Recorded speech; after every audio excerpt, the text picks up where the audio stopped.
世间最大的风水其实不在什么名山大川，也不在于你住的房子朝向哪里，而就在你的一张嘴里。你说话的音量其实就是你灵魂的刻度，更是你命运的预言。你有没有观察过，为什么那些拥有大智慧的人，或者我们常说的得道者，他们的神态永远是平和的，语调永远是轻柔而坚定的，而那些生活在痛苦和混乱中的人，往往表现出一种极端的张力，要么是声嘶力竭的咆哮，要么是唯唯诺诺的低语。这其实向我们揭示了一个极其深刻的生命真相，那就是声音的音量直接对应着你生命能量的维度，也对应着你在社会博弈中的位置。很多人拼命的去学习投资，去搞社交，去算命，去看风水，试图通过外在的手段来改变命运，却从来没有注意过自己说话的声音。这就像是一个人想要优化电脑的运行速度，却拼命去擦拭显示器，而忽略了 CPU 的过热问题。其实你一开口，你的底牌就亮了，你的福报漏了多少，你的灾祸积了多少，你的情绪稳定性如何，你的认知边界在哪里，就已经全部暴露无遗了。在这个充满了噪音和信号的喧嚣城市中，人对声音的直觉往往比对内容的理解要快得多。在你还没有来得及展示你的才华、你的财富、你的逻辑之前，你的音量已经替你完成了一次灵魂的自白。今天我想把那些关于修行的古老智慧，结合现代心理学和博弈论的视角，带你通过音量这面镜子去照见我们内心的修行状态，去解读隐藏在声音背后的4种命运密码。这不仅仅是关于说话的技巧，更是关于如何在这个复杂的世界中建立起属于你的反脆弱系统。请你静下心来，把这当做一次对自我的深度观察，对号入座，看看你是哪一种，看看你身边的合作伙伴、伴侣又是哪一种。这或许会成为你重塑自我形象、改变命运轨迹的开始。在开始深入剖析这4种人之前，我想邀请你做一笔最小的投资。如果你觉得今天分享的内容能触动你的思考，或者让你对生活有了新的视角，请点击订阅这个频道，并为视频点个赞。这不仅是对我的一种鼓励，更是你在向算法证明你关注的是深度思考和个人成长。更重要的是，我希望你能移步评论区留下你对自己声音的观察，或者你身边关于声音与命运的真实案例。让我们把这里变成一个思想碰撞的社区，而不是一个单向的广播站。你的每一条留言，我都把它看作是一次真诚的对话。好了，让我们回到正题，来解构这4种声音的命运密码。我们先来看第一种人，这种人说话就像是夏天的惊雷，未见其人先闻其声。他们的声音大得出奇，充满了穿透力。在生活中你一定遇到过这样的人，甚至你自己可能就是这样的人。在传统的眼光里，这种人往往被认为是性格豪爽直率，没有心机。他们高兴的时候，笑声能震落屋顶的灰尘；生气的时候，吼声能吓退路边的野狗。他们像一团烈火，燃烧自己，也照亮别人，心里藏不住事，肚子里藏不住气。我也曾年轻过，也曾认为这是一种真性情，是一种纯粹的表现。但我后来明白，在现代社会的协作网络中，这种大嗓门其实是一种极高成本的社交信号。在这个充满杠杆的世界里，这种未经修饰的音量往往代表着一种低效的能量输出。为什么这么说？因为这种直心如果缺乏了智慧的关照，往往就会变成一把无形的刀。在哲学和心理学的层面来看，这种大嗓门其实是一种火性太重的表现。火能熟物，亦能烧物。能量本身是中性的，但失控的能量就是灾难。因为不懂得控制音量，他们往往在不经意间就制造了噪音，侵犯了别人的边界。这就好比你在一家精密的芯片工厂里拿着大锤子去修理机器，你的初心可能是好的，你想帮忙，你想解决问题，但你的工具和你的力度完全错了。禅宗里有个故事，那个急躁的徒弟为了赶走一只落在佛像上的苍蝇，拿起棍子就打，结果苍蝇飞了，佛像却碎了。音量大而无收摄的人，往往就是那个打碎佛像的徒弟，心是好的，结果却是坏的。让我们把这个放到现代职场或者家庭生活中来看。假设你是一个团队的领导，或者是一个家庭的顶梁柱，当你习惯性的用大音量来表达观点时，你实际上是在制造一种压力场。你的员工、你的孩子在你的大嗓门面前，他们的第一反应不是听懂了什么，而是生理上的防御机制被激活了。他们的杏仁核会感到威胁，他们的大脑会进入战斗或逃跑的模式。在这种模式下，理性的沟通是完全被切断的。我看过太多这样的案例。一位非常有才华的创业者，技术过硬，眼光独到，但他有一个致命的弱点，就是控制不住自己的音量。在产品讨论会上，只要有人提出反对意见，他的声音就会瞬间拔高8度，像机关枪一样反驳。他自己觉得这是在激辩，是在追求真理，但实际上他的大嗓门让所有人都闭嘴了。聪明的员工不再说话，不再贡献创意，因为没人愿意冒着被声波攻击的风险去提意见。最终，这个公司变成了一言堂，错失了转型的机会，走向了衰败。这位创业者，他的福报或者说他的社交资本，就是随着他的大嗓门一点一点流失的。他以为他在用声音征服别人，其实他在用噪音隔离世界。如果你身边有这样的人，请珍惜他的真诚，因为他们通常没有坏心眼，他们只是缺乏原认知的能力，缺乏对自己行为的觉察。但如果你自己是这样的人，请一定要警惕，你要意识到你的大嗓门不是你的性格优势，而是你的一项负资产。这辈子你最大的功课就是学会降服其心，把那团不受控制的烈火化为温暖的炉火，而不是燎原的野火。你需要学会的是止损，停止用音量去透支你的人际关系账户。接下来我们来看第二种人，这是一种完全相反的极端。他们说话细若游丝，像春雨润物，听起来让人觉得舒服，甚至带着一种怯懦。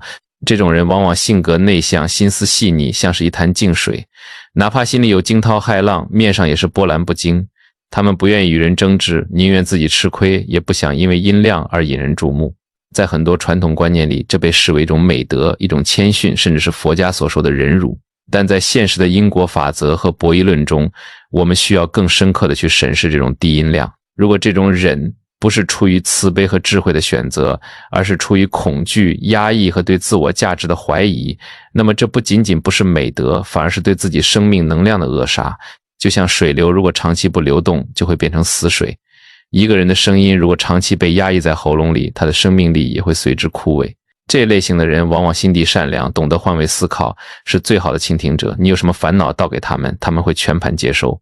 但是太过微弱的音量有时也代表着生命能量的匮乏，代表着对自己力量的不信任。在金融投资中，我们讲究风险偏好，这种人往往是极度的风险厌恶者，他们厌恶冲突，甚至为了避免冲突而牺牲自己的正当利益。想象一下，在现代社会的谈判桌上，或者在家庭的重大决策中，如果你是那个说话永远不敢大声的人，由于你的信号太弱，你的需求、你的观点、你的底线很容易被这个喧嚣的世界所忽略。你发出的信号是我不重要，你可以忽略我。市场是极其现实的，它会迅速捕捉到这个信号，并将你边缘化。佛陀当年的声音如洪钟，能传遍3000大千世界，那是一种慈悲的威严，而不是软弱的退让。真正的力量不是靠吼出来的，但也绝对不是靠躲藏出来的。如果你是这种说话永远不敢大声的人，你要问问自己，你是在修忍辱还是在逃避现实？你是在做一个好人，还是在做一个不敢坏的人？真正的温柔是有力量的，是水中藏着龙的淫笑，而不是随波逐流的浮萍。在纳瓦尔看来，这关乎于代理权 agency， 你要做你自己生活的主人，你就必须要有发出声音的勇气。你要学会把你的音量稍微提一点起来，这不是为了争吵，不是为了变得咄咄逼人，而是为了建立一个健康的边界。比如在公司会议上，当你有一个绝佳的想法时，请你清晰坚定，用足够让所有人听到的音量说出来。这不仅是对公司的负责，更是对你天赋的尊重。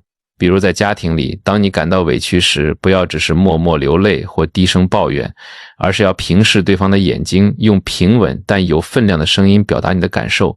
你要让这个世界听到你内心那份善良的坚持，因为在这个嘈杂的世界里，如果你不主动广播你的价值，没人会拿着放大镜来寻找你的才华。你的声音就是你在这个世界上的存在证明，不要让这份证明因为你的恐惧而变得模糊不清。第三种人是最让人捉摸不透的，也是最痛苦的。他们的音量忽高忽低，完全取决于当下的情绪。刚才还像绵羊一样温顺，转眼间就像老虎一样咆哮。这种音量的无常，其实暴露了他们内心的兵荒马乱。用哲学的视角来看，这是典型的心随境转。他们的心像那风中的烛火，外界稍微有一点风吹草动，他们的情绪就剧烈波动。这种人活得很累，因为他们是情绪的奴隶，而不是主人。他们把自己人生的遥控器交给了外界的每一个人、每一件事儿。在家里，他们可能因为孩子打翻了一杯牛奶，就对孩子大吼大叫；出门见了领导或者更有权势的人，却又唯唯诺诺，声音低得像蚊子。这种双重标准的音量切换，不仅折损了自己的阴德，也让身边的人时刻处于不安之中。就像身边埋了一颗定时炸弹，你永远不知道他下一秒是佛是魔。这种人在生活中非常常见，甚至我们每个人在压力巨大的时候，都可能短暂的成为这种人。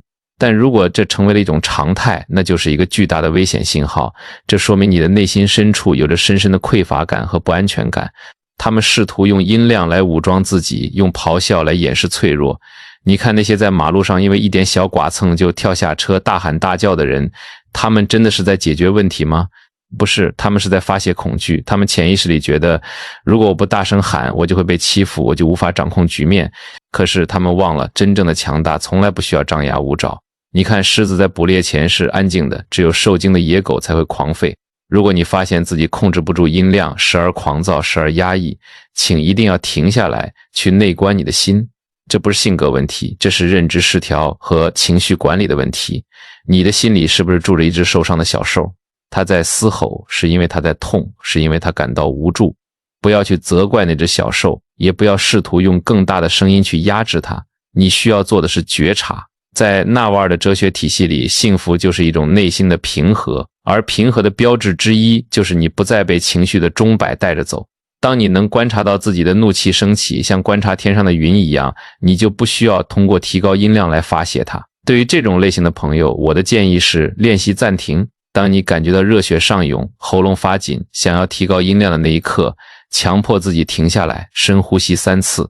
哪怕这3秒钟的沉默很尴尬，也比你吼出伤人的话要好10000倍。去拥抱那个受伤的自己，用觉知的甘露去平息那场内心的风暴。只有当你的心定了，你的声音才会稳，而一个稳定的声音才是建立信任和长久关系的基石。最后，我们要聊聊第4种人，这是一种理想的状态，也是我们修行的方向。这种人的音量永远是恰到好处的，多一分则躁，少一分则弱。就像那深山古寺里的晨钟，深沉悠远，能入心入肺。他们说话能根据场合、对象、距离自动调整到最让人舒适的频率。这不仅仅是一种修养，更是一种极高的原认知能力和同理心。这是一种动态的平衡，一种极高的禅定功夫。这种人心中有丘壑，眉目存山河。他们不需要用大嗓门来证明自己的权威，因为他们身上自带一种摄受力。你看那些真正的高僧大德，或者是商界里那些真正穿越过周期的领袖，他们说话往往慢条斯理，声音不高不低，但每一句话都像重锤一样，精准地敲在你的心坎上。这就是语莫动，静体安然。他们懂得尊重每一个生命，哪怕是对着地上的蚂蚁说话，也是轻声细语。在拥挤的捷运上，他们会压低声音，不打扰陌生人的清梦。在宽敞的会议室里，他们会声音洪亮，确保最后一排的人也能清晰地接收到智慧的传递。这种音量的控制力来源于对自我的绝对掌控，来源于对众生的无限慈悲，也来源于对自己所说内容的绝对自信。这种人也就是我们常说的高价值个体，他们清楚地知道什么是信号，什么是噪音，他们只发射信号，不制造噪音。他们知道语言的目的是为了沟通，而不是为了压倒。如果你遇到了这样的人，请一定要深交，因为靠近他们就是靠近一种圆满的磁场，一种有序的能量。这4种音量其实对应着人生的4种境界，也对应着4种不同的算法，但我们还要往更深处去挖。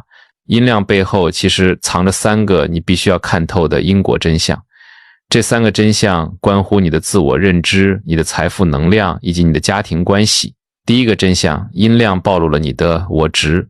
为什么人会大声争吵？归根结底是因为觉得我是对的，觉得我被冒犯了，觉得我的声音必须要压倒你。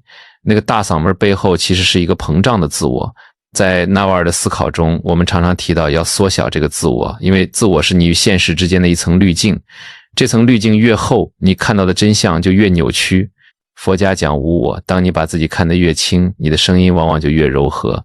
你看那成熟的麦穗总是低着头的，只有空心的分子才昂着头在风中哗哗作响。那些在公共场合旁若无人大声喧哗的人，其实是在告诉全世界，他的世界里只有他自己，没有别人。这种傲慢的种子种下去，长出来的只能是孤立无援的果实。你越想证明自己重要，世界越会证明你的渺小。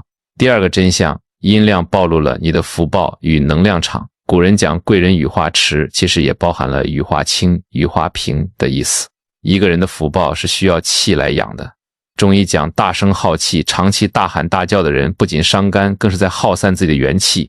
从现代能量管理的角度来看，维持高音量、高情绪波动是一种极大的能量浪费。你观察一下周围那些真正大富大贵、福泽深厚的人，往往说话都是气定神闲的。他们把能量用在思考、决策和关键行动上，而不是用在毫无意义的声波对抗上。而那些整天为了鸡毛蒜皮的小事扯着嗓子喊的人，往往生活在社会的底层，在为生计疲于奔波。这不仅是社会阶层的问题，更是能量场的问题。你的声音越燥，你的磁场就越乱。财神爷和好运气怎么敢靠近你呢？财气喜欢静，福气喜欢稳。用大嗓门把他们都吓跑了，再怎么努力也是徒劳。这就像你在试图用渔网打水，网眼太大，什么都留不住。第三个真相，音量暴露了你的慈悲与长期主义。这一点在家庭中体现得淋漓尽致。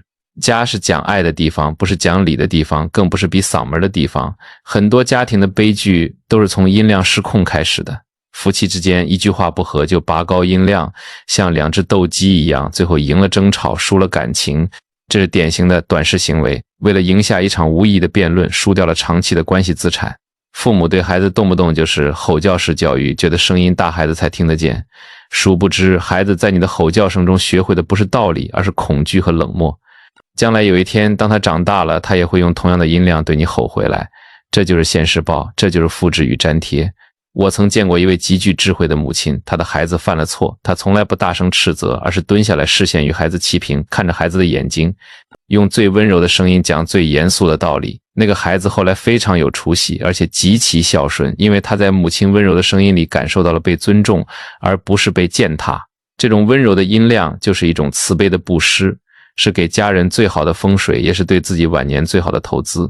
那么既然音量关乎命运，我们该如何去修行这口业，如何去优化我们的声音算法呢？其实方法很简单，不需要你去深山老林闭关，就在你每天的每一次开口中，就在每一次的觉知里，首先要学会止语。这不仅仅是让你不说话，而是让你在想发火、想提高音量的那一瞬间，先停3秒。这3秒就是佛与魔的分界线，就是刺激与反应之间的那个神圣空间。纳瓦尔说过，智慧就是知道何时该行动，何时该等待。当你觉得怒火中烧，气流冲到喉咙口的时候，闭上嘴，深呼吸，想一想这一嗓子喊出去是结了善缘还是结了恶缘。如果是恶缘，那就把这口气咽下去，化作智慧的甘露。这3秒钟的暂停能为你挽回无数的损失。其次，要修柔软语。佛经里说，菩萨说话有8种功德，其中一种就是柔软。我们要练习把每一个字都轻轻地送出去，像捧着一朵花送给别人，而不是像扔石头一样砸向别人。特别是对我们的父母、伴侣和孩子，他们是我们生命中最大的合伙人，是我们最大的恩人。我们怎么忍心用噪音去伤害他们？从今天开始，试着做一个实验，每天试着压低一点你的音量，你会发现你的心也会跟着软下来，你的面相也会跟着善起来。你会发现，当你轻声细语时，别人反而更愿意凑过来听你说话，你的影响力反而增强了。最后，要修文思修，多听听大自然的声音，听听溪水潺潺，听听松涛阵阵，那都是天地间最和谐的音量，让自己的心回归到那种宁静的状态。当你内心充满了禅意，你的声音自然会带着治愈的力量，你会成为那个让暴躁的人安静下来的人，你会成为那个让焦虑的人感到心安的人。这就是真正的领袖气质。人生就是一场修行，我们的肉身是道场，而声音就是道场里的钟声。钟声乱了，人心就乱了，生活就乱了。钟声稳了，人心就安了，天下太平。从今天起，别再忽视你说话的音量了，把它当成你最重要的功课，当成你每天都要进行的灵魂瑜伽。当你能控制好音量的时候，其实你已经控制好了你的情绪，控制好了你的欲望，也就控制好了你的人生。愿你余生口吐莲花，声如梵音，不急不躁，温柔而有力量。愿你的每一个音符都能结下善缘，愿你的每一种声调都能种下福田。在这喧嚣的尘世中，守住口，护住心，用最慈悲的音量去度化这并不完美的人间，也度化那个在红尘中翻滚的自己。如果你喜欢今天的分享，请不要忘记在评论区留下你的思考。我想问大家一个问题，在过去的经历中，有没有哪一刻你因为控制住了音量而化解了一场危机，或者反过来因为没控制住而懊悔不已？期待看到你的故事，我们下期再见，祝你内心平和，声音笃定。